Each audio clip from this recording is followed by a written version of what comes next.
Works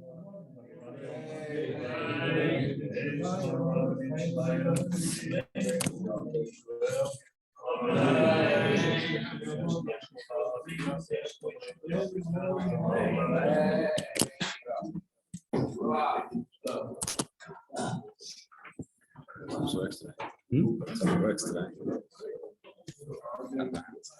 It's out of our hands. Okay, Erev Tov, everyone. So we're talking about Purim. We're coming up. It's getting closer. The first Mishnah in Masechet Megillah tells us that the Megillah could be read theoretically on the 11th, the 12th, the 13th, the 14th, or the 15th of Adar. No less and no more. Right? Only on those days. And the Gemara there explains that there are different types of cities, different types of places where you would read on different days. There is one din for walled cities, another din for big cities, another din for the small villages. It doesn't really apply today. But what we're left with in practical terms is that we have both the 14th and the 15th, the 14th or the 15th, I should say. We have two different days on which we might celebrate Purim. Truth is, if you have kids or grandkids in Israeli schools, then you'll know we celebrate Purim for an entire month. I used to think there was one day you dress up. Every day there's pajama day, princess day, whatever it is, it keeps going. But in terms of the halachot, so we have 2 days, and it's very strange.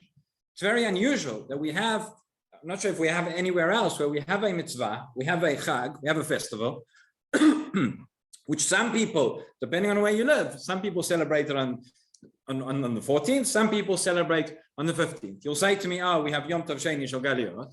So that's different. Yom Tov Sheni Shel Galiot, first of all, the reason we have it, it's an additional day. It's an additional day which originally came out because of a safek, because of a doubt. We spoke about it once at length, because we weren't sure which day it would have been. But even the people that are announced, that are in Chutz La'aretz, that have the additional day on the first day, which is Yom Tov, it's the same day for everybody. And it's only because it's a day, there was a doubt as to which day is that additional day, and they'll be celebrating then as well, in case that was actually the first day. But it's not something, here, we're saying we know which day is the 14th, we know which day is the 15th. If you live in a non-walled city, basically anywhere in the world except for Yerushalayim, you'll celebrate on the 14th. And if you live in Yerushalayim, you'll celebrate like they did in Shushan on the 15th. So the question is, why is this? Why does this come from? And why is it split up in such a way? Also, especially Purim, the question is doubly perplexing, because Purim is a festival which in many ways, one of the central themes, one of the central ideas of Purim is about Achdut, is about unity amongst the Jewish people. We spoke yesterday, about the last 2 days, about the Machatzit HaShekel. Now, one of the ideas about the Machatzit HaShekel of Kook writes is what is the connection between Machatzit HaShekel and Purim? What's the idea of Machatzit HaShekel? Everybody gives the same amount. Nobody can give more, nobody can give less. It doesn't matter, you're rich, you're poor, whatever it is, everybody's equal. And in the korbanot which come, the korbanot which are brought from this pot, are brought on behalf of everybody. By you putting in your half a shekel, you are saying that you are an individual that is part of the klal. We're all together. We're all part of the same thing. Whereas Haman comes along and he says, there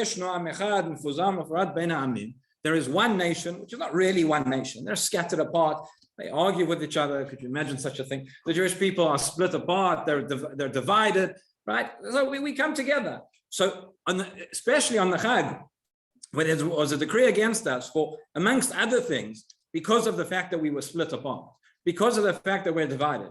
So here Chazal say, okay, let's establish the Chag in such a way that by very nature, in its definition, it's going to divide us more. A little bit strange. So where does this come from? Why do we have the 2 days? So the simplest explanation is that it's written in the Megillah itself. Right? What happened was, we know the story, we all know the story of the Megillah. We know that the story continues after Haman is hanged, after his sons are hanged. The story is still going because there was a decree that was sent out, a decree of the king that all the Jews are going to be slaughtered on one day. Once the decree's gone out, Haman's been killed, it doesn't matter. The decree's gone out, it can't be rescinded. The best they can do is send out another decree.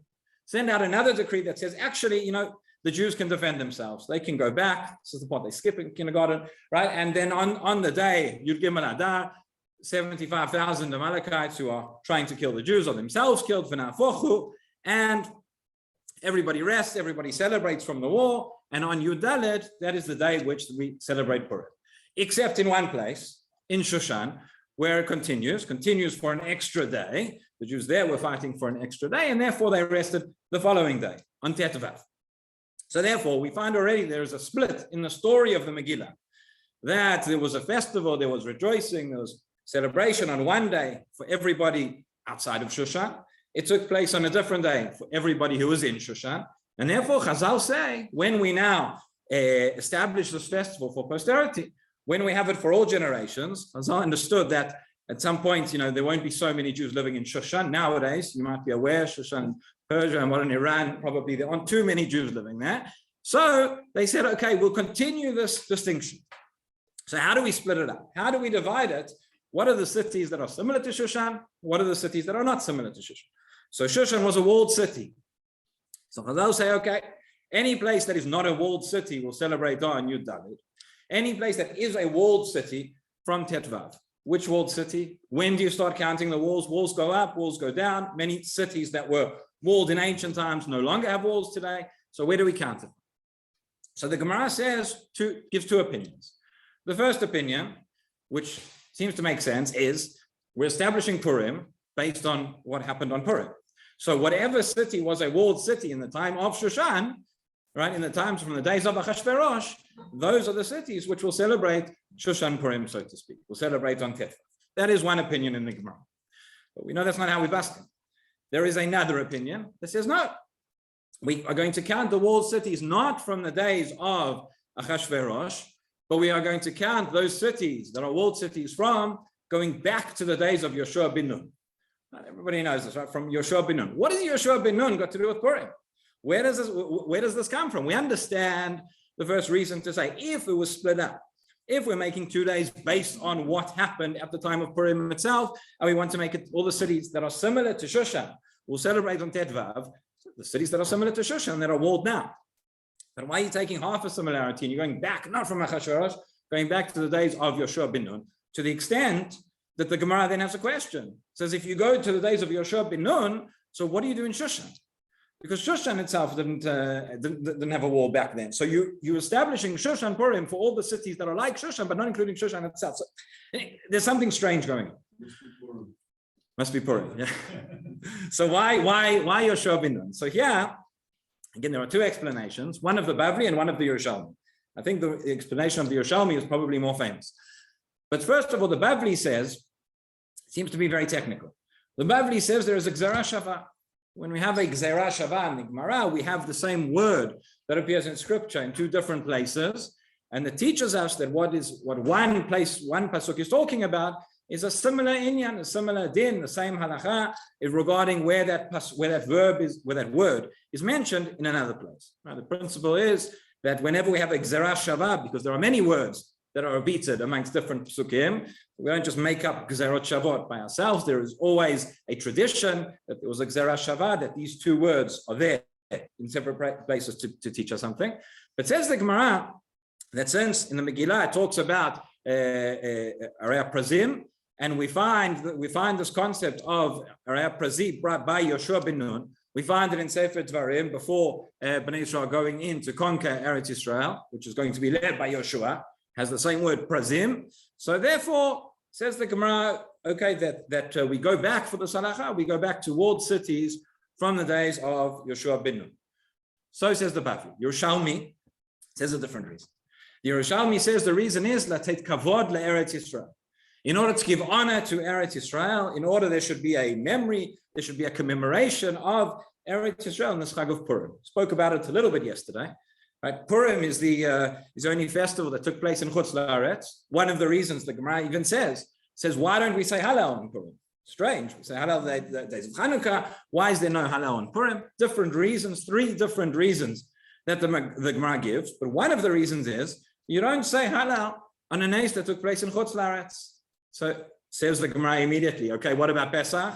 We left Egypt, that was in Chutz La'aretz. No, we hadn't come into Eretz Israel yet. Once we come into Eretz Israel, then we aren't going to say Hallel on a nes in Chutz La'aretz. But in any event, Chazal said it's not fitting. It's not appropriate. We have this Chag celebrating the salvation, and you're going to make a distinction. You're going to give a special place to cities like Shushan. What about Eretz Israel? At the time, everything was destroyed. At the time of Achashverosh, cities in Eretz Israel were not walled cities, and therefore Therefore, says the Yerushalmi, Lateit Kavod Eretz Yisrael. So the explanation that we've just said, this is how the Ran burns. This is how the Ran understands the sugya. He says the reason why we have two separate days of Purim is based on the historical fact, based on what happened in the Megillah, that there was a different set of circumstances in the non-walled cities and a different set of circumstances in Shushan. Once, based on that set of circumstances, we've established there are 2 days of Purim, we don't want to leave Israel out of it. So therefore, we go back to days, walled cities from Imot, Yoshua bin Nun. The Beit Yosef asks a number of questions on this run. Others, many ask, there are a number of questions that can be raised here. For example, if you want to include Eretz Yisrael as well, we said we've got a problem with Shushan. So why don't you just say any city that was a walled city from the days of Achashverosh or from the days of Yoshua bin Nun, just add on to it, to add those cities. Why do you have to replace it? Or we could say maybe let the walled cities celebrate an extra day. Let them celebrate Yud Daled and Tetvav. What's the number of, huh? That's a good idea. It's a good idea. Yeah. Like I said, the Israeli schools have adopted that. But so there are a number of questions. So the Beit Yosef gives a different explanation. And he says he understands the reason of the Yerushalmi Lateit Kavod Eretz Yisrael completely different. He says what it means is like this. Why not? It's not the question of we have 2 days of Purim, 2 separate days, 2 distinct days of Purim. And once we have 2 days, we want to go to the cities that were walled cities from Yoshua bin Nun. He says no. He says it's really the answer to the first question. The Yerushalmi is answering question number 1, which is why did they separate? Why did they make 2 separate days of Purim in the first place? We haven't found this by any other chag. We haven't found this by any halakha. We have Torah Achat. Why are you splitting it up? Answer, we want to split it up in order to give kavod to Eretz Yisrael. In order there should be a distinction, there should be something to mark it, to show that Eretz Yisrael is part of this miracle. As we explained yesterday, there are undercurrents and there are undertones in the whole story of the Megillah regarding coming back to Eretz Yisrael and redemption, etc. But so he says, Chazal wanted to make it, they wanted there to be a mention of Eretz Yisrael in the Megillah, in Purim. How did they do that? Where did they find it? So from the fact that you see that there was a difference between Shushan and the other cities, from the fact that there's the walled cities this way, non-walled cities that way, okay, that's an idea. We also find in the Torah, we know that there is a different status within Eretz Yisrael, a different level of Kedusha for walled cities and for unwalled cities. So therefore, we use that halakha to create a distinction, to create a separation, to create a remembrance of Eretz Yisrael. And therefore says the Beit Yosef, that's why. The reason that we have 2 days of Purim, the reason we have those who celebrate on Yud Daled, we have those who celebrate on Tetvav in order to give kavod to Eretz Yisrael, and that is the day, that is why we have Tetvav. The truth is, and that is why we go back to Nimot Yoshua bin Nun, right? There are others who give a slightly different explanation. They say, well, again, what is the connection between Yehoshua bin Nun and Purim? The answer is, Yoshua went to war. He went to war against Amalek. He was the first leader of the army against Amalek. So too, Purim, that's what we're remembering. Haman was a descendant of Amalek. This is why we read about Amalek on Purim. We read before Purim, we have Shabbat Zachor, right? So in the same way that the battle against Amalek was against Haman in the days of Purim, it was against Amalek led by Yoshua bin Nun back in the days of the Chumash. So it's not coincidental, it's not technical. There is a deep connection between Yoshua bin Nun and the message of Purim. I just want to say this as well. This idea of Lateit Kavod to Eretz Yisrael, you see it in terms of practical halakha. I think you see it now very, very strongly. Because in theory, it was meant to be any walled city. There are many walled cities in the ancient world, all cities all over the place. And the truth is there are cities that are ancient within Israel, outside of Israel. There are other places where there are questions, and based on archaeology and based on history and based on what we know, should they celebrate on Yud Daled? Should they celebrate on Tetvav? There are certain places, there are certain cities where we aren't sure, and there is a safek, and there are places where people will be machmir for both opinions, and you'll read the Megillah twice. But to the best of my knowledge, the only city in the world where we celebrate Purim only on Tetvav, I'm definite, because we know this was a walled city back all the way in the days of Yoshua bin Nun. That's Yerushalayim HaKodesh, right? And so let's take kavod to Eretz Yisrael. These halachot for centuries You go through the Shulchan Aruch in terms of Hilchot Purim, and he talks about somebody who comes from a walled city, goes to a non-walled city, or you move from one in the morning, the evening. Where should you be? Where do you read the Megillah? These are things which growing up in Chutz La'aretz is okay. It's theory, it's Torah, you learn it, but it's got no practical import. Yeah, it's very, very practical. Anybody who's a visitor to Jerusalem knows. And so this is the city that we're left with. This is Purim. It's still called Shushan Purim, but it's really Purim Yerushalayim. It's the only place in the world where we do still have this halacha. And what more kavod can there be that we have the opportunity to practice that, and that's practical within the city on Tetvav. Rabbi Chananya ben Akasha Omer, Tzakadosh Baruch Hu L'Zakot Yisrael, Lefichach Ba'alim Torah Mitzvot, Shnei Ma'adanei Chafetz